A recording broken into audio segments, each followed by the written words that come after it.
Assalamualaikum, halo semuanya, ini Michiko. Saya baru aja wisuda Magister Ilmu Komunikasi di Universitas Riau.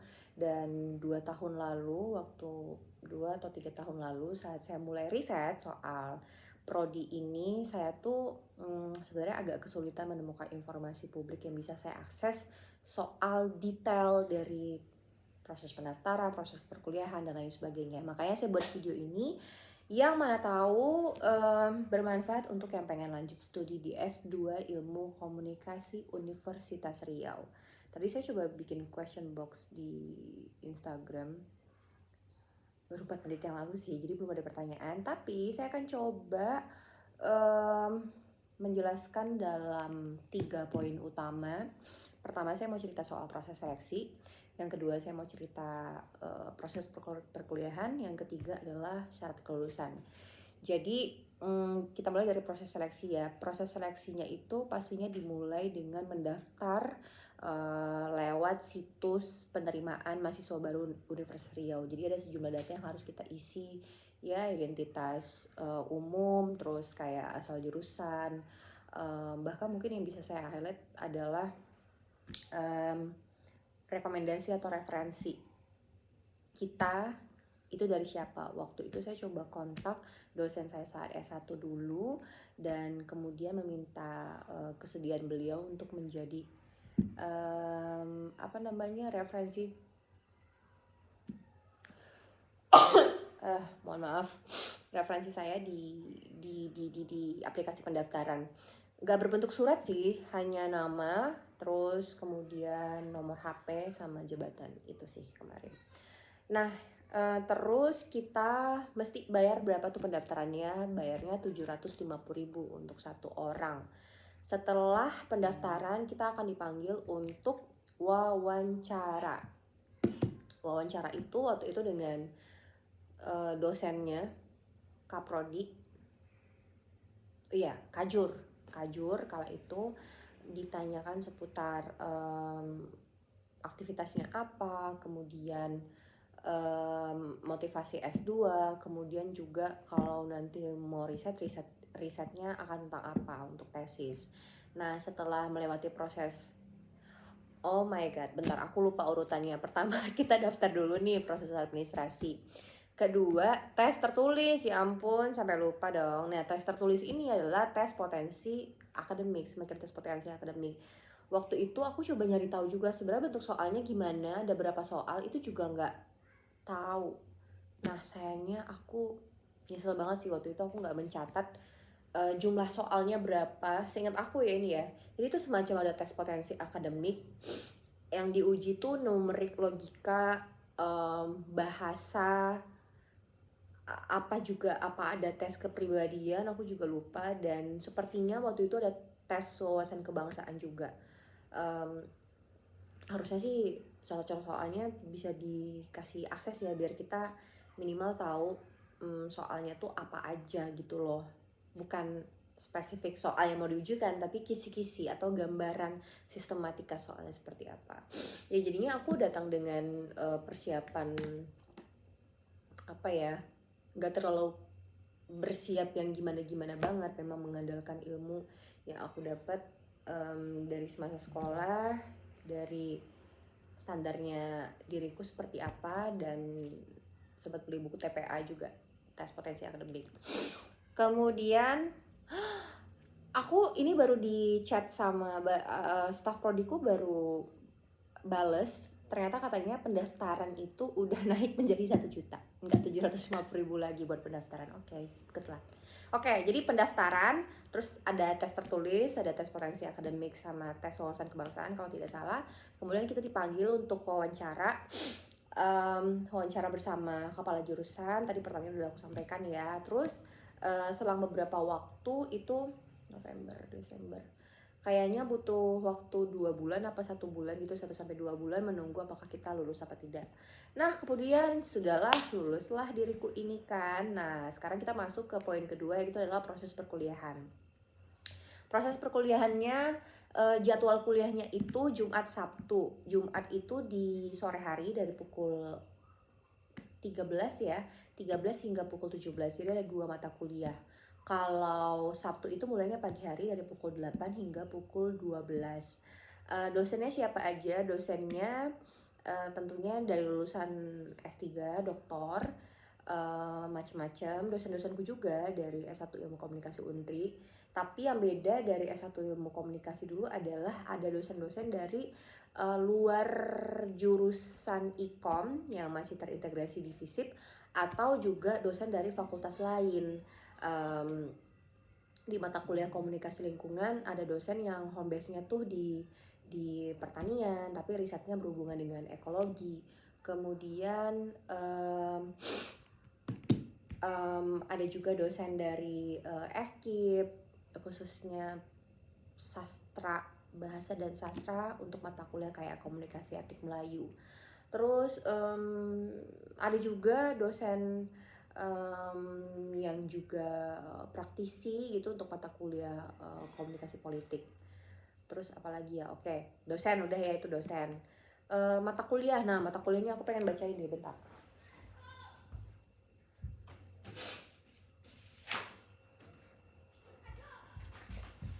Oke. Mata kuliah di S2 Ilmu Komunikasi ini, pertama itu di awal-awal kita belajarnya filsafat komunikasi. Terus ada mata kuliah isu-isu komunikasi, kemudian kajian dan pengembangan teori komunikasi, kemudian komunikasi organisasi itu di semester 1. Ya, jadi kita punya 4 semester ya ininya. Pakemnya gitu, 4 semester. Tadi itu mata kuliah semester 1, semester 2-nya mata kuliahnya komunikasi etnik Melayu. Maaf aku sambil lihat WA ya. Komunikasi semester 2 itu ada komunikasi etnik Melayu, terus ada manajemen dan kebijakan komunikasi, ada komunikasi politik, dan juga metode penelitian komunikasi. Terus semester 3-nya itu mata kuliahnya tinggal 2, tapi akan ada satu tuh SUP, komunikasi bisnis, komunikasi lingkungan, kemudian seminar usulan penelitian.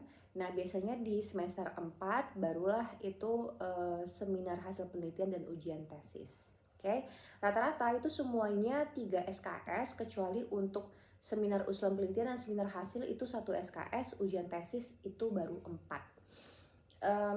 Mata kuliah ini berbicara soal apa? Ini gambaran aja ya, quick review. Filsafat komunikasi itu bicara soal falsafah keilmuan dari si ilmu komunikasi biar kita paham sama dasar-dasarnya, sama esensialnya, fundamental. Kalau isu-isu komunikasi itu membahas isu-isu yang terjadi di bidang ini. Ada isu komunikasi politik, isu komunikasi lingkungan itu seperti apa. Misalnya isu komunikasi lingkungan, penyelamatan studi kasus soal kampanye lingkungan, pengurangan penggunaan plastik sekali pakai, misalnya begitu. Terus kajian dan pengembangan teori komunikasi ini bahas soal teori-teori komunikasi yang akan menjadi landasan berpikir kita dalam melihat fenomena komunikasi itu seperti apa. Apa contohnya teori-teori komunikasi yang dibahas? Banyak banget. Misalnya bisa teori kenapa aku tiba-tiba lupa?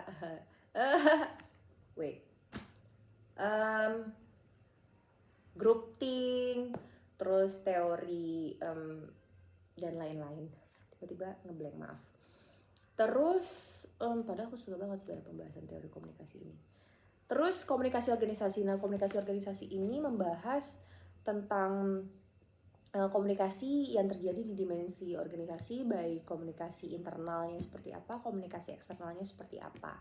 Ada juga komunikasi etnik Melayu, komunikasi yang membahas bagaimana komunikasi masyarakat Melayu itu, bagaimana elaborasi antara komunikasi dan budaya Melayu.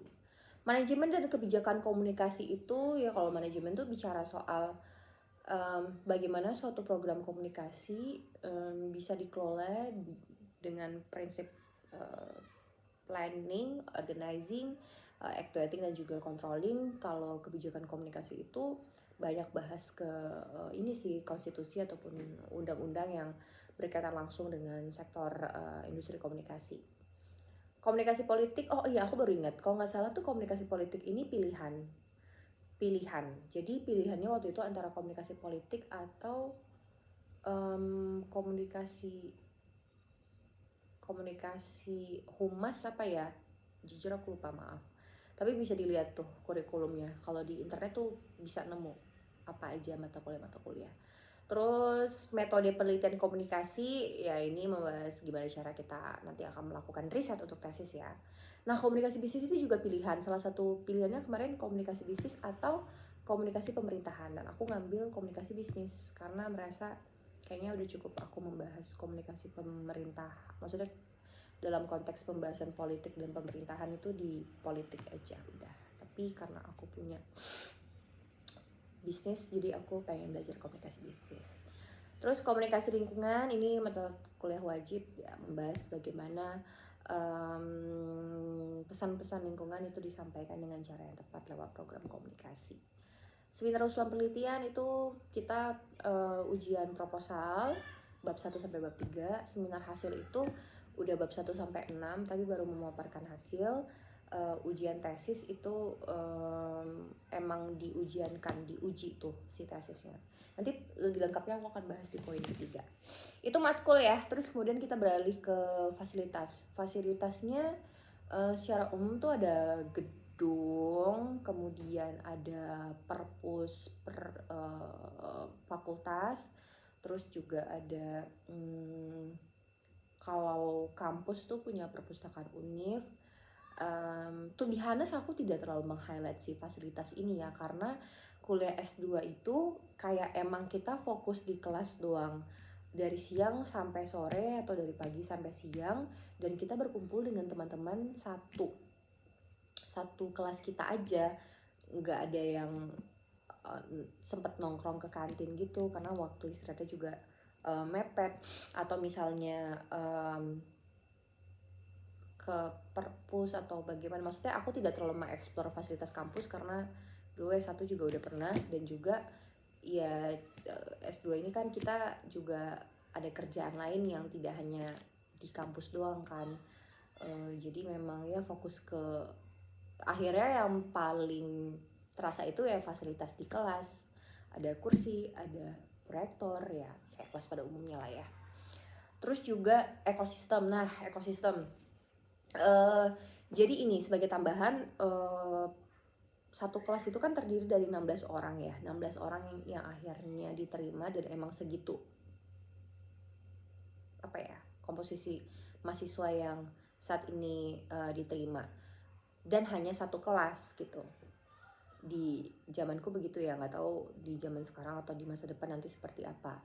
Nah, angkatanku itu banyaknya dari kalangan fresh graduate S1. Jadi emang banyak juniorku. Jadi kalau mau dibuat semacam komposisi gitu ya, 60% tuh fresh graduate, 20% adalah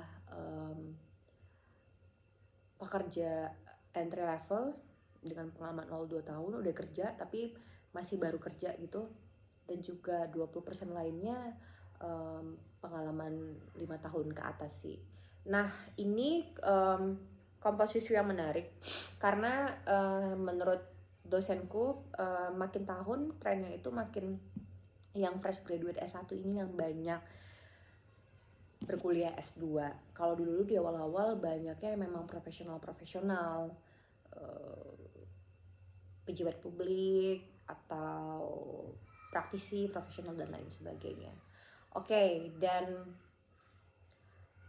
ya jadinya kita akan, kalau aku tuh kayak berasa balik muda lagi sih karena ketemu sama yang muda-muda lagi.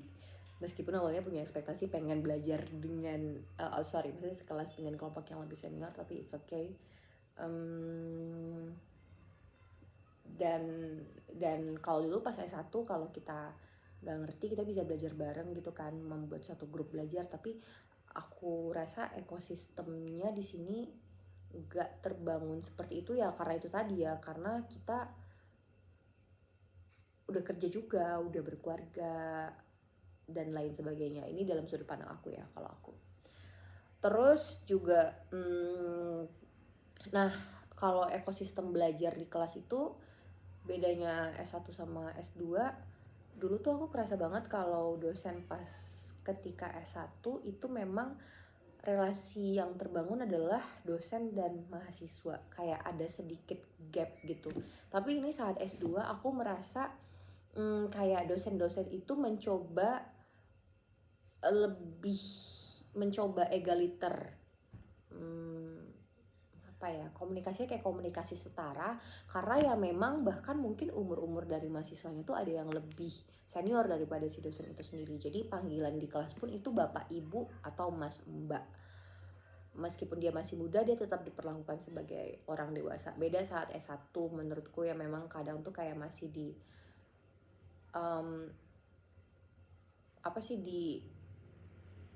kayak orang tua anak gitu loh relasinya. Oke. Terus juga staff prodi di Ikom Unri itu sangat membantu sekali, sangat komunikatif, sangat ramah, dan pelayanannya oke banget deh.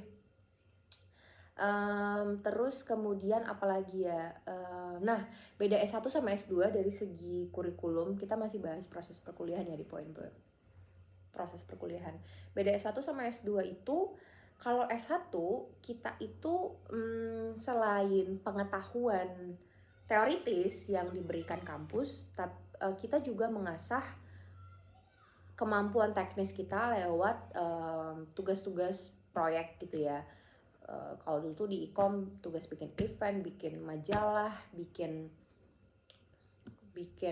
materi produksi apa gitu dan lain sebagainya. Tapi kalau misalnya S2 ini nggak ada lagi tugas yang kayak gitu. Emang fokusnya kita buat meneliti, buat riset. Sehingga tugas-tugas yang diberikan itu banyaknya adalah meninjau artikel jurnal. Jadi misalnya di mata kuliah komunikasi lingkungan, kita harus nyari 10 artikel jurnal yang berhubungan dengan topik A. Kemudian kita ulas metodenya apa, hasilnya apa, kekuatan risetnya apa, dan lain sebagainya. Nah itu yang kita kerjakan, peninjauan artikel jurnal atau membuat makalah yang memang harus mengacu ke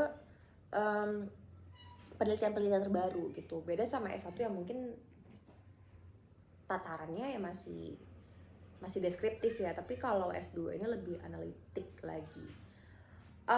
Oke, itu beda sama S1 S2. Sekarang aku akan masuk ke poin ketiga dari 3 poin yang akan aku jelaskan hari ini adalah, bentar aku mau cek question box dulu, ada nggak ya, biar sekalian jawab aja.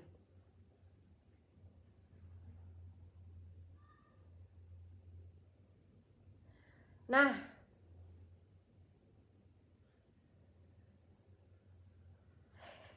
kok ada gitu ya orang lagi bikin konten video terus dia tiba-tiba ngeliat ya, sambil lihat question box. Oke, next. Ini no edit ya karena aku pengen langsung upload aja. Sebelum kita mau bahas syarat kelulusan, aku mau bahas juga SPP-nya berapa. SPP Ikom Unri itu per tahun ini, sebenarnya tahun masukku gitu ya, itu satu semesternya 7 juta rupiah. Apakah ada hal-hal lain yang dibayarkan? Ada. Kayak ujian proposal itu bayarnya 1 juta, ujian tesis itu bayarnya 2,5 juta, wisuda itu bayarnya 2,5 juta. Jadi kalau ada 4 semester, 7 kali 4 28, 28 tambah ujian proposal itu 29, kemudian ujian tesis 2,5, wisuda 2,5, jadinya 34 juta untuk yang kita bayarkan ke kampus. Ada juga bayar-bayar yang lainnya. Apa itu? Kita langsung bahasin aja deh syarat kelulusan ya. Jadi poin ketiga, syarat kelulusan. Ada sejumlah hal yang harus kita lewati. Pertama ya, kita seminar usulan penelitian ya, bab 1 hingga bab 3. Kemudian seminar hasil, kemudian adalah ujian tesis. Nah, tadi kan seminar usulan penelitian itu kita syaratnya itu apa ya, ngajuin proposal, KTP ya daftar, ini bayar 1 juta, kemudian seminar hasilnya tuh nggak bayar. Ketika ujian tesis baru kita bayar 2,5 juta. Nah, selain membayar biaya pendaftaran ini, ada lagi nih sejumlah syarat yang harus kita penuhi. Apa aja itu? Pertama, kita harus menyertakan sertifikat pemakalah konferensi. Jadi konferensi atau cover paper itu kita mempresentasikan makalah kita di sebuah seminar konferensi dan didiskusikan di panel itu gitu loh. Nanti kita akan mendapatkan sertifikat sebagai pemakalah seminar. Nyari info call for papernya di mana? Ya kalau aku waktu itu nyari di IG sih, nyari call for paper yang berhubungan sama tulisan yang mau kita presentasiin di seminar nasional itu apa. Apakah harus relevan dengan judul tesis kita? Enggak, ini bebas, jadi bisa dikerjakan di semester 1K, 2K, 3K, atau 4K. Aku sangat merekomendasikan di tahun pertama biar syarat kelulusan itu diangsur satu persatu. Terus habis itu kita itu harus menerbitkan juga hasil penelitian tesis kita itu ke artikel jurnal minimal tuh Sinta 4. Minimal Sinta 4. Nah, ini tuh juga proses yang cukup bertantangan. Kenapa? Karena proses mengirimkan artikel penelitian tesis itu tuh artikel ke jurnal itu tidak bisa kita ngirim hari ini terus akan dapat letter of acceptance-nya atau bukti penerimaannya. Tapi ada proses review ataupun proses peninjauan oleh editor jurnal. Waktu yang dibutuhkan itu beragam dari 1 hingga 3 bulan. 1 hingga 3 bulan. Terus biayanya pun juga beragam. Misalnya Sinta 4 itu mungkin sekitar 500 sampai 750 ribu untuk biaya reviewnya. Nah, ada sih jalur fast track yang bisa ngasih LOA 7 hari sampai dengan 2 minggu mungkin. Tapi kita mesti bayar lagi sekitar 750 ribu hingga 1 juta. Jadi bisa aja kalau kita mau dapatin LOA cepat 1 minggu misalnya begitu ya, untuk Sinta 4 mungkin kita perlu bayar sekitar 1,5 juta untuk masukin artikel ke jurnal tersebut. Ini baru Sinta 4 ya, apalagi kalau Sinta 3, 2, 1. Terus tipsnya gimana? Tipsnya biasanya saat penelitian itu udah beres, analisis data yang udah kita lakukan, si artikel jurnal ini yang dikerjain duluan dan kita usulkan untuk diterbitkan ke jurnal. Jadi nanti sembari menunggu review barulah proses kita ke Semhas, ke tesis itu juga secara paralel gitu loh. Jadi nggak harus nunggu ujian Semhas baru kemudian ngirim submit artikelnya ke jurnal, karena itu kan butuh waktu ya. Ini juga perlu komunikasi dan juga koordinasi ke dosen gimana nih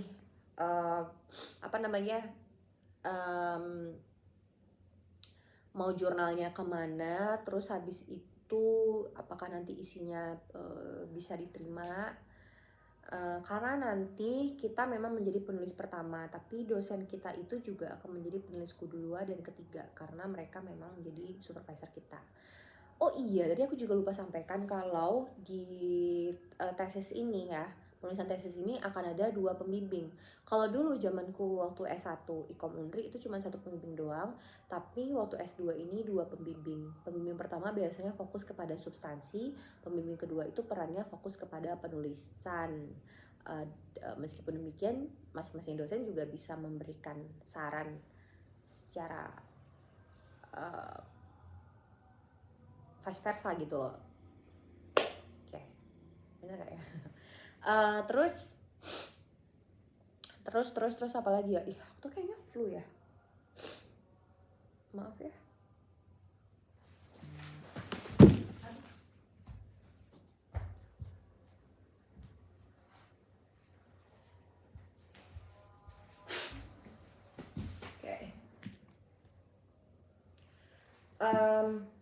Udah ya, jadi itu syarat-syarat buat kelulusan. Tadi kita mesti jadi pemakalah di seminar nasional gitu ya, atau seminar internasional. Terus ini tidak harus berhubungan dengan tesis, tapi kalau untuk masukin artikel jurnal itu harus berhubungan dengan tesis. Dan minimal Sinta 4. Terus juga, nah ini dia, kita mesti lulus ujian TOEFL. TOEFL itu minimal untuk S2 di UNRI itu adalah 475. Kalau kita nggak lulus, ini mesti ngulang lagi sampai melewati passing grade-nya 475. Kalau buat S3 mungkin 500 kali ya, aku juga lupa. Nah 475 ini oke, bisa. Nah, bisa kalau kita udah punya fondasi bahasa Inggris yang mumpuni, insya Allah 475 lewat. Kemudian, nah ini nanti kan tesnya di UPT Bahasa Unri ya, UPT Bahasa Unri. Bayarnya itu untuk tes, prediction test kali di sini adalah 150.000. Waktu itu aku sempat nanya, kalau misalnya udah punya sertifikat dari LTI gitu, bisa nggak ya? Tapi dijawab waktu itu harus dari si UPT Bahasa. Jadi ya udah, mesti tes, bayar 150.000 di sini. Selain itu kita juga mesti tes potensi akademik. Nah, tes potensi akademik ini kan diadakan oleh Bappenas ya, tapi waktu itu dari Unri-nya juga punya layanan untuk membuka tes potensi akademik, dan itu bayarnya seingat aku tuh 330.000 ya, 330.000. Apa yang diujikan? Ini lebih kompleks lagi dari tuh ujian masuk sih. Ada numerik, ada bahasa, kemudian ada spasial, kemudian ada logika, ada 5 aspek. Lagi-lagi aku lupa mencatat untuk merangkum. Dan waktu itu tuh aku lagi-lagi tidak menemukan kisi-kisi atau contoh format soal TPA yang diadakan oleh si Unri ini gitu. Ya minimal kayak ada modul gitu ya yang bisa kita pelajari, atau minimal memahami strukturnya. Jadi minusnya tuh kemarin ya, waktu datang tes, tesnya tuh depan komputer kan, pakai komputer. Nah jadi kayak cenderung agak gimana ya, kayak orang nggak pernah tes sebelumnya, tes TPA itu sebelumnya yang format yang disediakan oleh Unri, terus tiba-tiba kita tes, tapi tes itu emang dipakai buat syarat kelulusan dan minimal kita harus lewat, lagi-lagi aku lupa skornya berapa, apakah minimal 400, apakah berapa gitu ya. Intinya alhamdulillah aku lewat skornya, jadi lulus lagi. Dan ini belajarnya ya bisa pakai buku TPA. Terus kemudian udah jadi pemakalah, artikel jurnal, TOEFL, TPA. Ya syarat-syarat kayak bebas pustaka yang bayarnya, buat yang bebas pustaka Unri mau kita jadi anggota atau enggak. Kalau kita jadi anggota kita bayar 50.000 karena di awal kita udah daftar bayar 50.000. Kalau kita nggak pernah jadi anggota sama sekali, kita tetap harus bayar bebas pustaka itu 100.000 gitu deh. Jadi itu buat S2 Ilmu Komunikasi Universitas Riau. Semoga bermanfaat buat yang mau masuk ke sini. Kalau ada pertanyaan silakan disampaikan di kolom komentar. Kalau ada pertanyaan lewat IG coba ya, aku mau lihat lagi. Tadi sih baru 4 menit yang lalu ya.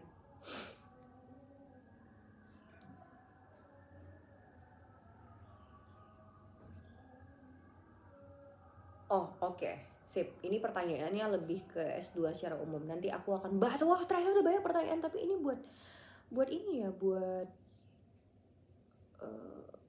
oh ada satu pertanyaan. Mbak, aku bingung, aku tamatan sarjana desain, bisa nggak ya masuk ilmu komunikasi Unri? Ya kalau S2 nggak ada keharusan harus S1-nya linear sih, karena teman-teman aku juga ada yang dari FMIPA bahkan. Jadi oke, coba aja daftar. Selama kita nanti waktu wawancara bisa membuktikan bagaimana intersection gitu ya antara keilmuan S1 dan juga S2, dan alasan kuat kenapa kita harus ambil S2 Ikom Unri. Oke, sekian dulu. Kalau ada pertanyaan yang lain silahkan drop di kolom komentar. Terima kasih.